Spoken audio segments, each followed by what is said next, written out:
Good evening, everyone. Guess who? That's right. Yours truly.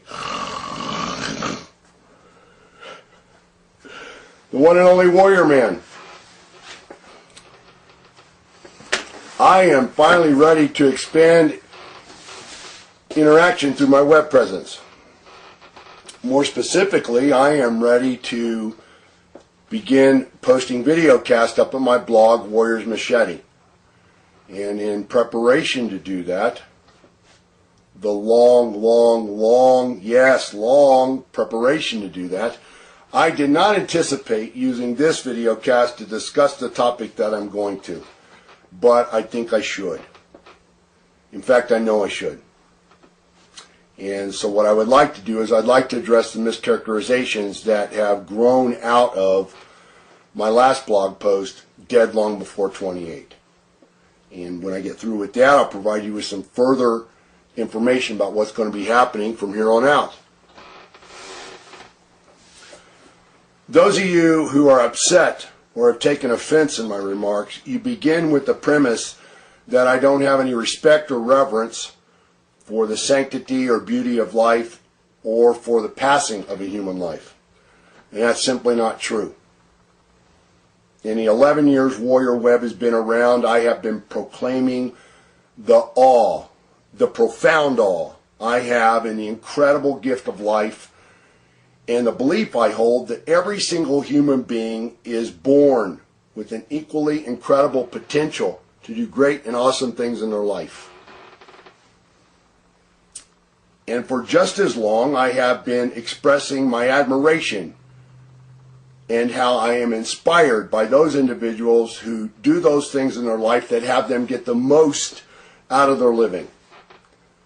Those of you who have been coming around for the whole 11 years that my web presence has been around, or those of you who have been coming around 5, 6, 7, 8 years, 2, 3 years, I know that you're aware of that I've been saying these things, but you seem to forget that I've also been telling you it's hard for me to have any respect for anybody that would squander it. One of the most used lines around here is that we are not built or created the way we are as human beings to come here and squander it. Any human being, anyone, I don't care who it is, celebrity or bum, rich or poor, I don't care what the conditions or circumstances are of their life, what challenges they face. Anyone who chooses to throw away the gift or potential of life does not get my respect. And in the case of this young man, Heath Ledger, that is exactly what he has done.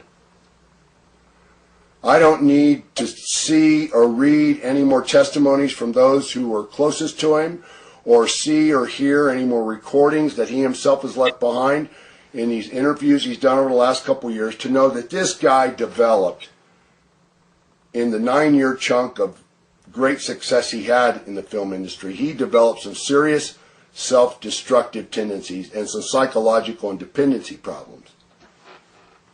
It's impossible not to see that unless your version of reality is the next new reality television show. I didn't know who the kid was. I saw his face plastered at a couple news sites I went to with the headline, Dead at 28. I went and read some of the initial articles, and I got some background, including that he had been nominated for an Oscar for his performance in Brokeback Mountain, which I'll address in a minute. Let me just say that there are a lot of people out there that have their panties in a real stiff wad for no substantive reason. And I saw a couple news programs later that day, and they showed some clips from some of the interviews he's done, going back to when he first got his break in the movie The Patriot with Mel Gibson. And it's undeniable. There's some serious deterioration in this young man's personality and behavior, and it's a direct result of some substance abuse.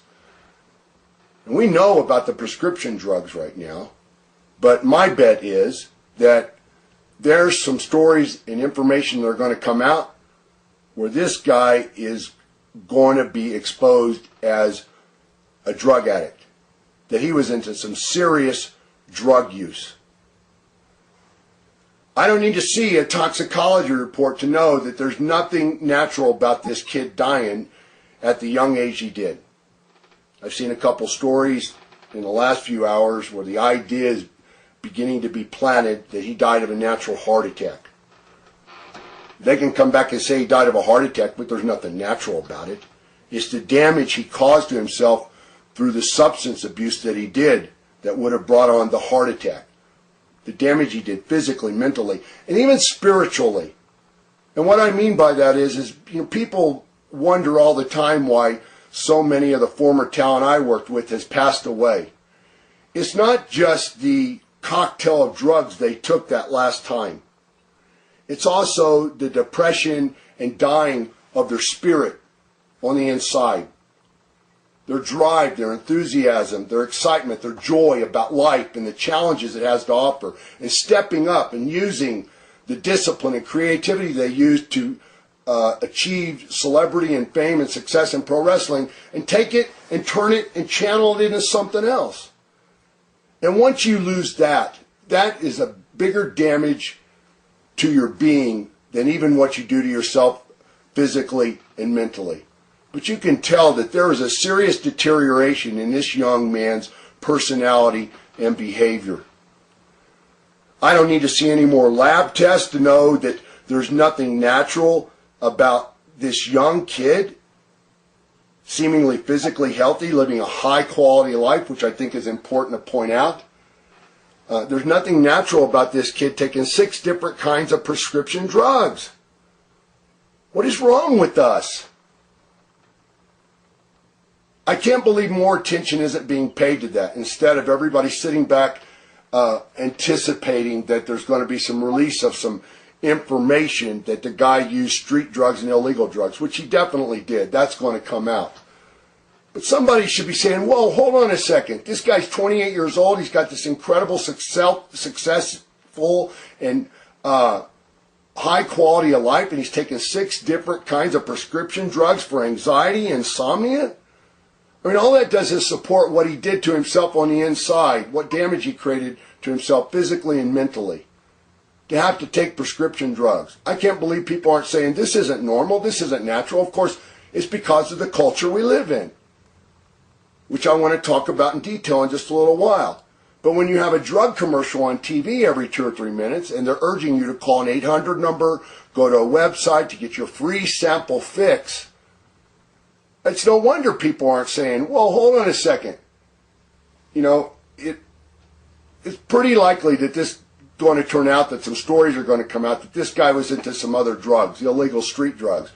But what about the fact that the kid's taking 6 different prescription drugs to begin with? There's nothing natural or normal about that. I don't need to see a suicide note to call it a suicide. People have written me and said, Warrior, it sounds like you're jumping on the suicide bandwagon, and it doesn't look like it's going to turn out to be a suicide. You're going to end up with egg on your face.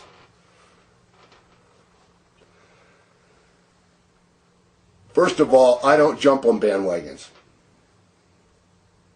I think for myself, and I enjoy making up my own mind.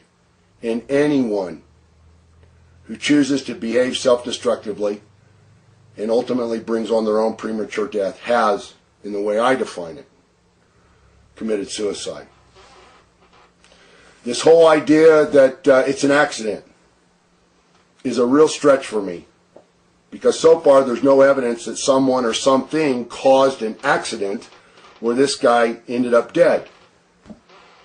He's the only character in this storyline.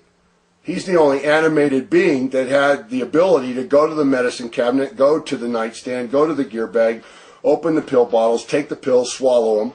He himself is responsible, just from the perspective of prescription drug use and their involvement in his death. He alone is responsible for that. Look, I don't think that the kid